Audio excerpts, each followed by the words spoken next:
guerre pourrie est sorti lié. Est-ce que vous comprenez? Amen. Il y a le mystère. Si on comprend, on doit avoir la révélation des choses spirituelles pour comprendre certaines choses. Quand on sort, Dieu nous sort du ténèbre. Maintenant, on est dans la lumière. C'est vrai, c'est la rédemption que nous avons reçue, les saluts que nous avons reçus. Maintenant, nous allons aller chercher l'approfondissement de la délivrance. Parce que quand on est venu là, on est venu liés. Nous sommes venus comme nous sommes, liés.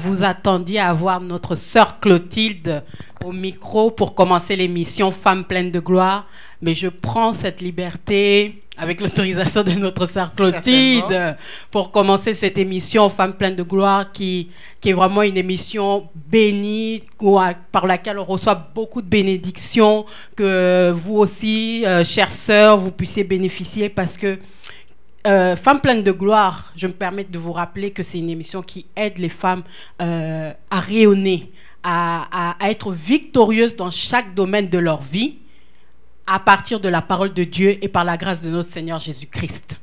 Donc, amen. Donc je vais saluer notre sœur Clotilde, qui d'habitude c'était elle qui prenait le micro, mais maintenant c'est moi. Sœur Clotilde, bonjour. Bonjour, sœur Sylvie. Que Dieu vous bénisse. Et amen. donc là, notre hôte qui n'est plus à présenter, notre servante de Dieu, la femme de feu, la femme pleine de gloire, que je veux vraiment saluer, notre maman Véronique Mukandila. Bonjour maman Véronique. Gloire à Dieu. Bonjour ma sœur Sylvie, que Dieu te bénisse énormément. Merci. Merci. Donc je vais remettre le micro à notre sœur Clotilde, parce que je pense qu'elle a beaucoup de choses à nous dire, à nous présenter. Donc, parce que là, si je commence, je pense que je ne vais pas terminer. Moi, je vais commencer par saluer nos téléspectatrices, ceux qui nous suivent comme d'habitude sur YouTube ou Facebook. Je vous salue dans le nom puissant de Jésus. Et je vais commencer tout de suite par une question, parce que comme on est toujours en train d'aborder notre thème sur le mystère du sexe, j'avais une question à poser à la servante de Dieu, Maman Véronique. Maman Véronique, d'abord, je ne vous ai pas salué. Bonjour, Maman Véronique. Bonjour, sœur Clotilde, que Dieu te bénisse énormément. Amen, amen, amen, amen. Moi, ma question, Maman Véronique, c'était par rapport à l'appellation mari de nuit. Pourquoi mari de nuit? Pourquoi pas mari de jour ou mari de n'importe quoi, mais pas mari de nuit? Pourquoi mari de nuit? C'est une question je parlais avec une sœur, elle m'a fait réfléchir par rapport à ça, et j'avoue que je n'avais pas la réponse, mais je lui ai dit, Maman Véronique a la réponse, parce que le Seigneur l'utilise par rapport à ça. Alors, Maman Véronique, est-ce que vous pouvez nous édifier par rapport à cette question? Amen. Que Dieu soit béni. C'est une bonne question que j'attendais depuis longtemps, mais c'est venu quand même parce que depuis qu'on a commencé cette émission, on a toujours signifié des activités, des conséquences de cet esprit mari de nuit. Mais les conséquences, les activités, c'est pendant le jour que tu constates ça. Mais pourquoi cette appellation mari de nuit? Amen. Parce que ces activités, c'est journal, c'est quotidien. C'est vraiment une bonne question. Mais je ne peux pas répondre ça. Je suis obligée de saluer le public. Amen. Vraiment, c'est une joie pour moi parce que ça a toujours été ma prière que cette émission puisse aller loin, que cette émission atteigne les extrémités de la terre. Et quand je vois le nombre de vues, alors ça touche mon cœur. C'est là où je comprends que Dieu entend nos prières. Amen. Parce que ma prière est que cette émission ne soit pas seulement vue pour que les gens voient, mais que cette émission amène un plus, amène la délivrance, amène la restauration dans la vie de quelqu'un, amène quelqu'un à rentrer dans sa destinée, dans une vie chrétienne qui rayonne. C'est ça même l'intention de Dieu. C'est pourquoi je voulais saluer toi, femme pleine de gloire qui me suis sur ces plateaux aujourd'hui. Que Dieu te bénisse abondamment. Sois vraiment richement béni pour ton temps que tu prends pour cette émission.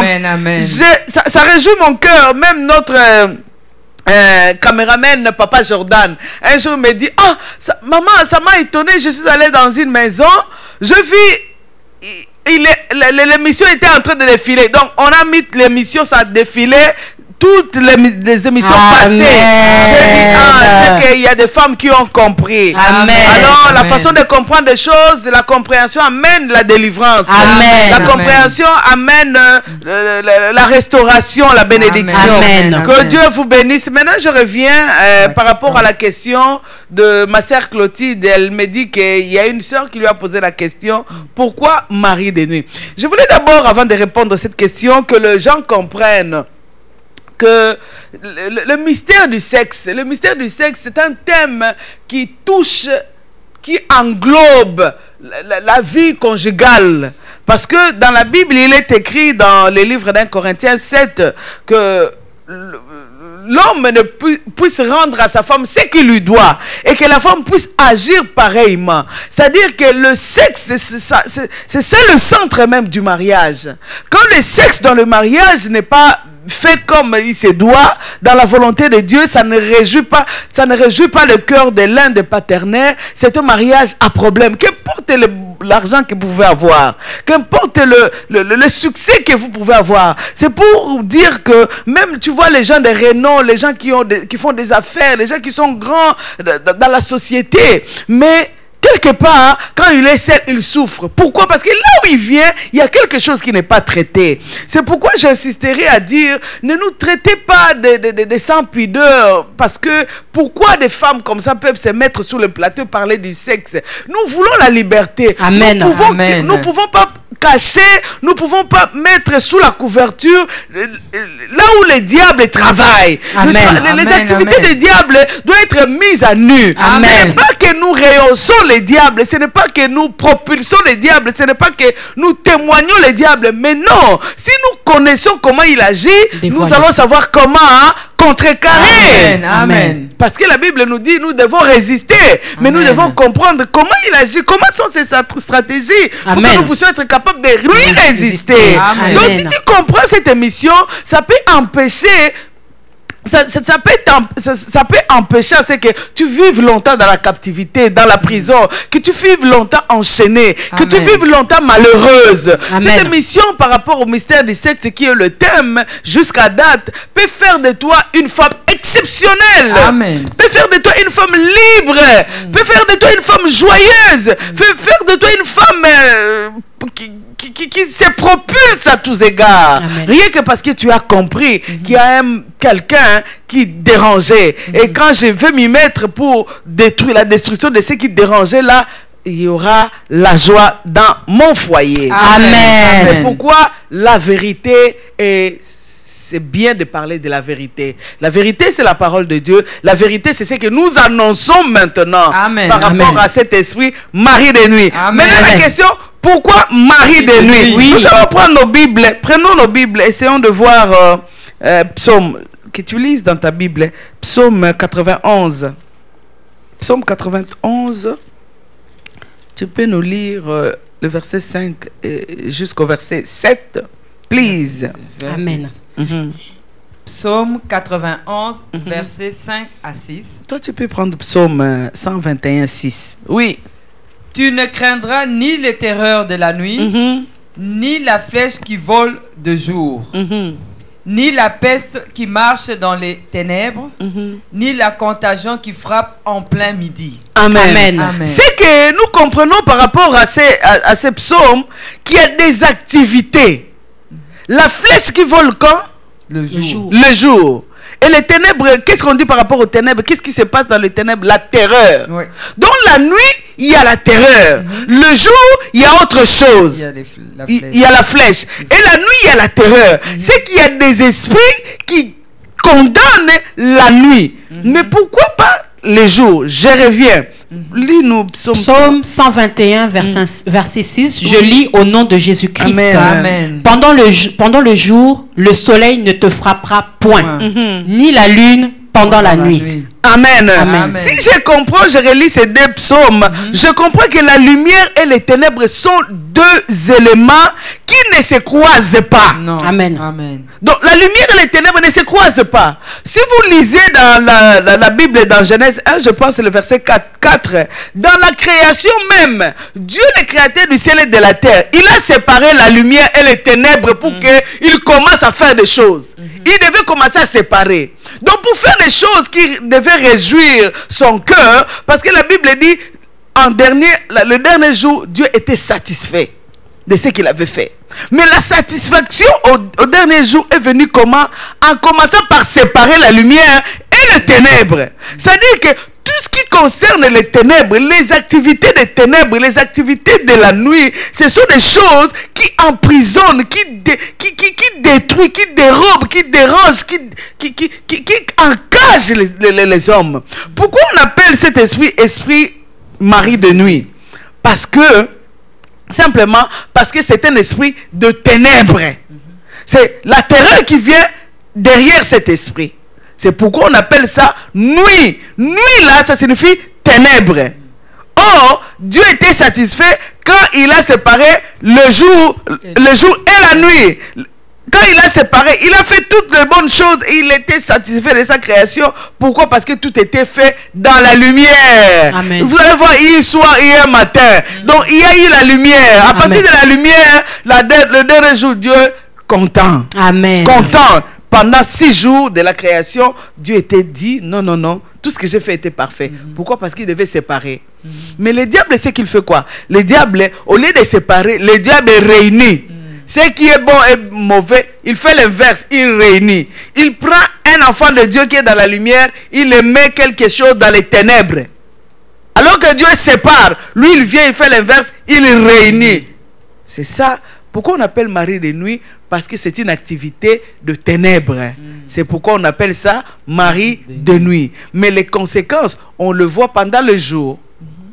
Mais c'est une activité qui se fait dans les ténèbres. Je ne sais pas si tu as bien compris ma question. Amen. Merci, maman Véronique. Sœur Clotilde, moi j'avais une question pour maman Véronique. Elle a parlé de lumière, elle a parlé de jour. Donc, il y a aussi une sœur qui avait aussi posé ce genre même de questions. Donc, quand on vient au Seigneur, on est enfant de lumière. Comment est-ce que les ténèbres peuvent encore être présents ou rentrer dans notre vie? Ça, c'est une très bonne question. Quand on est enfant de Dieu, on est enfant de lumière. C'est dans la Bible dit que Dieu nous a... Il y a même un verset qui dit Dieu nous a transportés du ténèbre à la lumière. Amen. Amen. Amen. Comment on peut vivre encore dans le ténèbre? C'est ça. C'est ça, hein? Oui, la sœur Clotilde dit c'est ça. ça. C'est ça. Mais c'est ça. Oui, c'est ça. C'est la parole de Dieu. Je ne peux... Le Seigneur ne me permet pas... La Bible m'interdit formellement d'ajouter un iota ou d'enlever. La parole de Dieu pour moi, c'est oui, amen. Amen. La parole de Dieu en soi, c'est la délivrance. Mais c'est quand où le mal gagne le bien. Comment ça, la lumière qui était lumière devient ténèbres? Comment? Parce qu'un enfant de Dieu, c'est un enfant de lumière. Amen. La Bible l'appelle enfant de jour. Mais les ténèbres viennent où? Moi, je voulais poser la question. Mais toi qui es enfant de lumière, comment tu peux rêver en train de faire le sexe avec un marabout? Parce que tu es enfant de lumière. Non, pas de... Quelle c'est la question? Vous posez cette question. Oui. Ça signifie que quand la Bible nous dit que Dieu nous a transportés du ténèbre à la lumière, ça signifie, ça c'est au niveau de la rédemption. La mort du Christ a fait en sorte que nous soyons rachetés. C'est ce qu'on appelle salut, la rédemption. Amen. Nous a rachetés. Là où nous étions dans les lois de nos familles, dans les condamnations, il nous a ramenés dans la lumière. Maintenant qu'on est dans la lumière, je vais prendre typiquement l'histoire de Lazare. Lazare, on va dire que le ténèbre pour lui était les sépulcres, les tombeaux là où il était. Mais quand la lumière est venue, c'est quand la voix de Dieu a tonné, Lazare sort. C'est quand la voix de Dieu est partie te chercher là où tu étais, le Saint-Esprit t'a convaincu et tu t'es fait, tu as accepté le Seigneur. Amen. Ça, c'est un pas du salut. Amen. Lazare aussi, c'est un pas. Quand il a entendu, il était mort, n'est-ce pas? Maintenant, il a entendu la voix de Dieu. Il est sorti. De la mort. Quand il était sorti, mais la Bible nous dit il était lié. Il était encore lié. Mais comment quelqu'un qui était pourri mais lié? Vous comprenez que quand quelqu'un fait 4 jours dans les tombeaux, il est pourri. Mais quelqu'un qui est pourri est sorti lié. Est-ce que vous comprenez? Amen. Il y a le mystère. Si on comprend, on doit avoir la révélation des choses spirituelles pour comprendre certaines choses. Quand on sort, Dieu nous sort du ténèbre. Maintenant, on est dans la lumière. C'est vrai, c'est la rédemption que nous avons reçue, les saluts que nous avons reçus. Maintenant, nous allons aller chercher l'approfondissement de la délivrance. Parce que quand on est venu là, on est venu lié. Nous sommes venus comme nous sommes, liés. C'est pourquoi tu vas voir quelqu'un dans l'église qui est venu, il prend encore l'alcool, mais il est à l'église, il est encore prostitué, il est à l'église. Mais maintenant, par rapport au message qu'il délivre, par rapport aux prières de délivrance, que cet homme va parvenir à la liberté complète. Mais quand on vient dans les ténèbres, on vient dans la lumière, on a encore nos chaînes. C'est pourquoi cet esprit de Marie de nuit, je vous ai dit, je pense dans une des missions, il y a des gens qui naissent liés. Par cet esprit de Marie de nuit.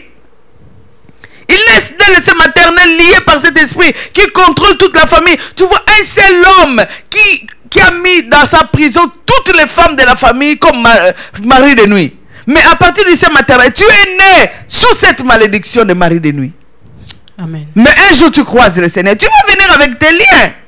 Mais c'est là où tu vas chercher la liberté, l'approfondissement de la délivrance. C'est là où on dit, là où la notion de la délivrance devient nécessaire, royale. C'est-à-dire que tout chrétien doit passer par là. Parce que nous venons de quelque part. Amen. Est-ce que je ne sais pas si vous comprenez? Oui, ou il faut que j'explique encore? Oui. Non, mais moi, je voulais plutôt que vous puissiez nous approfondir un peu plus, à savoir, par exemple, est-ce que cette délivrance-là, elle se fait tous les jours? Est-ce que... quand est-ce que la personne va savoir que la personne est, on va dire, correcte, entre guillemets? La personne est disons que la délivrance, est-ce que la délivrance a une fin d'abord? Ah, ça c'est une très bonne question. Je voulais t'expliquer, l'apôtre Paul nous dit dans le livre de Corinthiens, est-ce qu'il y a-t-il les rapports entre la lumière et les ténèbres? Non, il n'y a pas de rapport. Il n'y a pas de rapport. C'est-à-dire que nous devons chercher la liberté jusqu'à ce que le Seigneur revienne. Je vais expliquer pourquoi. Parce que rien que la lumière de la parole de Dieu nous amène la délivrance. La parole de Dieu délivre. Amen. La connaissance de la parole de Dieu délivre. Amen. Maintenant, la lumière de la parole de Dieu nous amène. Or, la Bible dit, nous connaissons en partie. C'est-à-dire que chaque jour, le Seigneur nous amène la révélation d'une partie de lui. D'une partie de comment il agit, d'une partie de comment le diable opère. C'est-à-dire que jusqu'au retour du Seigneur, nous allons chercher la délivrance, parce que nous allons chercher à écouter la parole de Dieu qui délivre. Nous allons chercher la prière qui nous amène à la délivrance. Nous allons chercher à connaître Dieu qui amène la délivrance. Amen. Donc la délivrance, par rapport à cet esprit de Marie de nuit, je ne dis pas que jusqu'au retour du Seigneur que tu vas commencer à chercher. Mais je voulais te dire par rapport à la Bible. La Bible nous dit à ce qui concerne la vie de Jacob. Sous le toit de Laban. Jacob prospérait, mais il avait des troubles pareils. Il était escroqué par Laban, son beau-père. Exactement. Mais ce n'était pas chez lui non plus. Non. Quand bien il avait la prospérité, ce n'était pas chez lui. La délivrance pour lui, c'était avoir un chez lui un jour. Amen. Comment ça, tu as des femmes, tu as des enfants, mais tu es chez quelqu'un? Est-ce que tu as la liberté? Non. Tu n'as pas la liberté. Mais la délivrance complète par rapport à cet esprit-là d'errance est venue comment? Quand Jacob a cherché sa délivrance à Pénuel, il a dit non, moi je te laisserai pas. Jusqu'à quand je serai errante? Jusqu'à quand? Errant plutôt, je parle des femmes. Jusqu'à quand je serai errant?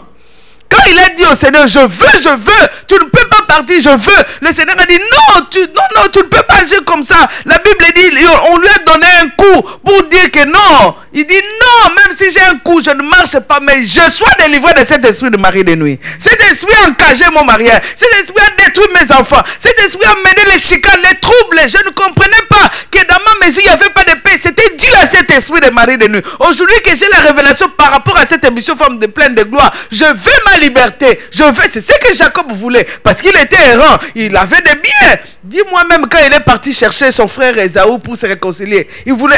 Il avait des biens. Il avait des biens. Aujourd'hui, quelqu'un dira que non, je suis riche, je suis béni, je n'ai pas besoin de la liberté.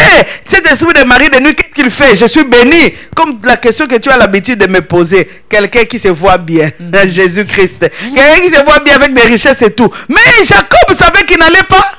Ça. Il avait des biens, il avait des femmes, il avait des servantes. Parce qu'il a dit à ses servantes et à ses femmes de rester là-bas pendant qu'il cherchait Dieu. Mais il savait qu'il devait finir avec l'errance. Il devait avoir un chez toi, un chez lui. La délivrance est venue quand il a eu cette délivrance, Dieu à Peniel lui a révélé qui Jacob était. Et on a changé son nom. La Bible dit, Jacob ne vivait plus dans les tentes. Il s'est acheté une maison, il s'est installé. La délivrance vient quand tous les signes que nous sommes en train de divulguer par rapport au mari de nuit, tu ne le vois plus. Ton mariage était à trouble, ça commence à être restauré. Ton mari était tout le temps, je vais en voyage. Je vous ai dit, l'esprit de mari de nuit là, par rapport aux signes, un mari qui est toujours, je vais aller travailler à Gatineau, je vais aller travailler à Nouveau-Brunswick. J'ai entendu, pour se séparer de toi, c'est l'esprit de mari de nuit. Amen. Mais quand cet homme-là dit, ma femme, maintenant je pense que c'est le temps que je m'occupe de toi, que je reste dans ma maison. Tu vois la restauration, tu vois les signes, tout ce qui était néfaste devient bien. C'est là où tu peux comprendre que cet esprit est parti. Ce que je vais faire, je vais commencer maintenant à adorer Dieu. C'est ça. Donc la délivrance est possible, parce que la mer Rouge s'est séparée une fois. Ce n'est pas plusieurs fois. Non. Mais ils ont eu des troubles en marchant. Mais la mer Rouge s'était scindée une fois. Donc ils ont laissé les cas adverses et sont rentrés dans l'héritage. Mais ils avaient toujours des troubles. Donc la délivrance c'est tout le jour par rapport aux signes qui dégagent ton mariage, ta vie de célibat. Et la délivrance est possible. Si j'ai bien compris, parce que j'aimerais aussi que nos auditrices qui nous suivent le comprennent aussi avec moi. Pour savoir qu'on est libéré de cet esprit, c'est en fait lorsqu'on voit les signes qu'on avait au départ, qui sont, on a maintenant des signes contraires. Donc celui qui était tout le temps en train d'avoir admettons un mariage à trouble, le mariage s'est stabilisé. Celui qui avait des problèmes de finances, ça s'est stabilisé. Les enfants étaient troublés et tout, ça s'est stabilisé. Là, on peut quand même dire que la personne est libérée de cet esprit. Oui et non, pourquoi? Parce que l'ennemi est très rusé. C'est ça. L'ennemi est très rusé, il n'opère pas comme toi tu crois. Mais moi je pense que quand tu commences à voir déjà le signe disparaître, un foyer qui était à problème, dont le désir de l'homme était l'extérieur, maintenant le cœur de l'homme c'est à l'intérieur. Toi-même tu vois, tu dors tranquillement. C'est un des signes qu'il y a la liberté. Amen. Il y a la liberté. Mais comme l'ennemi des fois il se couvre, il se masque, il fait des choses, il peut jouer d'autres rôles pendant qu'il est, le rôle principal c'est le mari de nuit, mais fais le travail par rapport à la prière. Fais le travail, mais ce que je voulais insister, la délivrance est possible et la délivrance est réelle, la délivrance c'est fait. La délivrance c'est fait.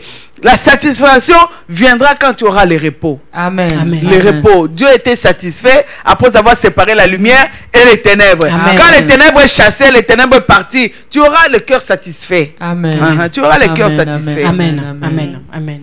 Que Dieu soit loué. Amen. Alors, nous allons, avant de finir, la maman Véro, les signes là, parce qu'on en a beaucoup. On a une liste qui n'est vraiment pas exhaustive. Alors, si vous pouvez nous donner encore quelques autres signes pour déceler justement cet esprit dans la vie des enfants de Dieu. Comme j'avais dit, j'ai même demandé si on pouvait commencer à noter. Parce que je vous ai dit dernièrement que j'avais 160 signes. C'est ça. Le signe, il y a d'autres signes pour savoir que réellement je suis possédé par cet esprit. Cet esprit détruit les vertus. Tu vois, une femme avant le mariage était une femme calme, une femme appréciable. Et ça, c'est de la fille ici, l'homme qui va l'épouser, il sera heureux. Elle ne parle pas beaucoup, elle travaille bien. Mais cette même fille-là, elle rentre dans le mariage, c'est une femme rebelle. Donc, le mari de nuit amène un caractère de rébellion, amène un caractère d'insoumission. Bien aimé, l'Esprit de Dieu travaille par rapport à notre caractère aussi. Quelqu'un qui avance dans les choses de Dieu, il y a certains caractères qui partent par rapport à l'avancement spirituel. Mais quand tu vois dans ta vie l'insoumission, tu commences à travailler pour l'insoumission, que ça parte comme si tu travaillais dans un champ pour que les champs poussent. Quelque part, c'est lié à un esprit. Quand tu vas démasquer, c'est le mari de nuit, et que tu vas chercher la délivrance par rapport au mari de nuit, tu vas voir cet esprit d'insoumission va partir. Amen. Donc, il y a des caractères que les femmes ont qui sont liés à cet esprit. L'insoumission, la rébellion, les comportements. Il y a l'orgueil, le vantardisme. Il y a certaines femmes, quand ils se mettent quelque part, on doit seulement écouter elles. C'est lié à cet esprit-là. Donc, aujourd'hui, je voulais vraiment souligner à ce qui concerne les caractères. Et puis aussi, il y a certaines femmes, tu vas voir une discussion, un petit différend dans le mariage. Ah, si c'est comme ça, je vais enlever l'anneau du mariage, je vais jeter. Tu vas voir. Est-ce que c'est ça le mariage? Ça, c'est un signe. Le mariage, c'est dans le cœur.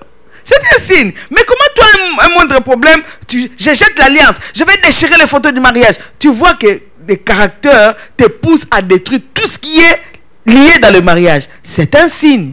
C'est un signe qu'il y a des femmes, quand ils te parlent, moi j'appelle ça l'esprit de perroquet. Quand il commence à injurier l'homme, il commence de sa tête jusqu'à la plante des pieds. Il finit l'homme, il parle sa belle-mère, il parle le beau-père, il prend les semelles, les beaux-frères. Ça là, c'est un esprit. C'est un esprit. En arrière de ça, si tu enlèves les costumes de tout ce qui est en arrière, tu verras qu'il y a le mari de nuit qui s'est installé. Donc le mari de nuit change les comportements, les caractères de la femme. Vraiment, détruit les vertus. De bonnes manières que tu avais, tu vas les perdre. Tu vas voir une femme égoïste à l'excès, alors que c'était une femme qui partageait. Tout ça, c'est pour détruire le mariage. Et je ne peux pas ne pas parler des célibataires, parce que le mari de nuit, ce n'est pas seulement pour le marié, mais pour les célibataires. Toi, dans ta tête, là, tu as toujours un côté où tu vois, est-ce que si je me marie, ça va réussir? Pourquoi? Parce que mes sœurs se sont mariées, ils ont toujours des problèmes. Pourquoi l'église, je vois, tu as toujours une idée négative par rapport au mariage. C'est le mari de nuit qui est en arrière. C'est le mari de nuit. Donc tout ce qui concerne le mariage, toi tu vois ça d'une façon négative. C'est le mari de nuit qui est en arrière. Si tu vis ces choses, cherche la délivrance. Amen. Malgré que tout autour de nous, tout est négatif, l'environnement quand bien même tout est négatif. Je voulais dire une chose, quand bien même tout est chaotique, Dieu est bien. Amen. Dieu existe. Amen. Amen. Écoute-moi, il y a un homme de Dieu qui dit, on a tué tous les prophètes, je suis resté moi seul. Dieu lui a dit, qui t'a dit que tu es seul, Élie? Je me suis réservé. Donc sur la terre, il y a des bons pasteurs. Oui. Il y en a des troubles, mais il y a des bons pasteurs. Amen. Sur la terre, il y a des bonnes femmes. Amen. Il y a des bonnes femmes. Quand bien même, il y a des hommes qui vont dire, ah, toutes les femmes aujourd'hui sont pareilles. Non, il y a des bonnes femmes. Amen. Sur la terre, il y a des bons hommes à épouser. Amen. Il y a des bons. Il y a des bons parce que Dieu est bon et Dieu travaille et Dieu existe. Amen. Quand bien même tout est chaotique. Mais si toi, dans ton esprit, tu es célibataire, le désir du mariage part jusque parce que l'ennemi t'ouvre les yeux sur tout ce qui est néfaste à ce qui concerne le mariage. C'est un signe que tu es possédé par les maris de nuit. Quand cet esprit partira, tu vas voir que l'idée de te marier et de voir le mariage bien va venir. Amen. Ce sont des signes. Amen. Merci, maman Véronique. Que Dieu soit Amen. Amen. Mais il y avait encore d'autres signes. Mais par rapport à ça, là, je sais pas, il y a une personne qui a vécu une mauvaise expérience, par exemple, une jeune femme qui a été déçue par un prétendant et qui pour toutes sortes de raisons ne se sent plus attirée par le mariage. Est-ce que ça peut aussi être un signe? Oui et non. Pourquoi? Je veux m'expliquer. Oui, pourquoi je dis oui? Parce que Jésus lui-même qui est Dieu, la Bible me dit un jour, il avait travaillé sur la vie d'un aveugle. Pourquoi le souci de Dieu était que cet aveugle-là voit? Amen. Il ne peut pas travailler pour rien. Parce que Jésus ne fait pas des choses pour faire. Alors, le désir était que cet aveugle voit. Mais quand il a essayé, la première fois, l'aveugle n'a pas vu. Jésus pouvait être découragé. Moi, Dieu, j'ai guéri et ça ne marche pas. Alors, je laisse vraiment, je démissionne. Je démissionne. Il pouvait dire ça. Mais il a refait. Ce n'est pas parce qu'une porte est fermée que tu peux croire qu'il n'y a pas une autre à côté. Ce mariage-là, peut-être, ce n'était pas ta porte. Il y a une bonne porte qui est à côté, qui attend que tu ouvres, que tu frappes pour que ça s'ouvre. Amen. Qu'importe la déception que tu peux avoir, je te dis qu'il y a des bons hommes. Amen. Oui. Qu'importe la déception, si le désir vraiment de haïr le mariage, de considérer tous les hommes pareils, parce que tu as été déçu, c'est un esprit de mari de nuit qui t'empêche d'entrer dans le mariage, qui te fait voir les mauvais côtés du mariage, les mauvais côtés des hommes. Il y a des hommes qui sont bons. Je voulais témoigner que mon coach est bon. Amen. C'est ça. Amen. Merci beaucoup, Véronique. Est-ce que vous êtes bénis, moi, parce que beaucoup Amen. C'est ça. J'ai été très ravi et je suis sûr que tous ceux qui nous ont suivis, qui se sont retrouvés dans cette question, ont eu la réponse à la question. Amen. Et surtout, si vous avez des questions, si vous êtes ou vous avez des choses à dire, des commentaires par rapport à ce que maman Véronique a dit, n'hésitez pas de partager, de poser de vos questions sur Internet, sur YouTube, sur Facebook. Donc, maman Véronique vous répondra dans les prochaines émissions. Donc, sachez qu'elle peut vous répondre à l'émission prochaine, comme à d'autres émissions, puisqu'elle est vraiment guidée selon le Saint-Esprit. Amen. Puis, n'oubliez pas que nous sommes toujours là pour recevoir toutes vos questions. Et comme je disais, comme je l'ai toujours dit, toutes les questions sont importantes. Donc, il n'y a pas de mauvaises questions. Toutes les questions sont importantes. Et par la grâce de Dieu, la servante de Dieu va répondre à toutes vos questions. Donc, le mal au-dessus, le mal gagne le bien quand on ignore ces choses. Le mal gagne le bien. Le mal gagne le bien. Les ténèbres gagnent la lumière. Or, ce n'était pas comme ça dans la pensée de Dieu. Dieu vous bénisse. Amen. Que Dieu soit loué. Nous nous retrouvons la semaine prochaine. Maman Véronique, est-ce que vous pouvez fortifier le peuple de Dieu qui nous ont suivis cet après-midi au travers de notre émission? Est-ce que vous pouvez les fortifier? Amen. Que Dieu soit béni encore pour ces quelques minutes qu'on me donne pour fortifier le peuple de Dieu.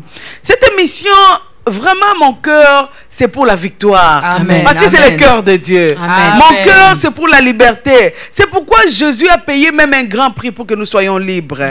Ça signifie que cette émission ne vient pas condamner. Cette émission ne veut pas abaisser. Cette émission ne veut pas sombrer la vie de quelqu'un. Cette émission vient pour illuminer la vision de quelqu'un pour qu'elle rentre dans sa gloire. Voilà pourquoi, femme pleine de gloire, je t'invite à être une femme de prière qui cherche Dieu et qui recherche de bien. Alors tu verras la gloire de Dieu. Sois béni, que le Seigneur t'accompagne dans la prière. Sois béni. Sache qu'il y a des hommes qui sont encore bien sur la terre. Dieu s'est réservé des hommes qui sont bons pour les célibataires. Et ton mari là qui est dans ta maison, non, il est très bon. Parce que Dieu ne commet pas une erreur. Il est très bon. Seulement traite ce qui a traité et tu verras la gloire de Dieu. Que Dieu te bénisse, femme pleine de gloire. À la prochaine. À la semaine prochaine. Merci beaucoup, maman Véronique. Nous nous retrouvons la semaine prochaine à la même heure. Donc, notre mission Femme pleine de gloire. Que Dieu vous bénisse. Amen.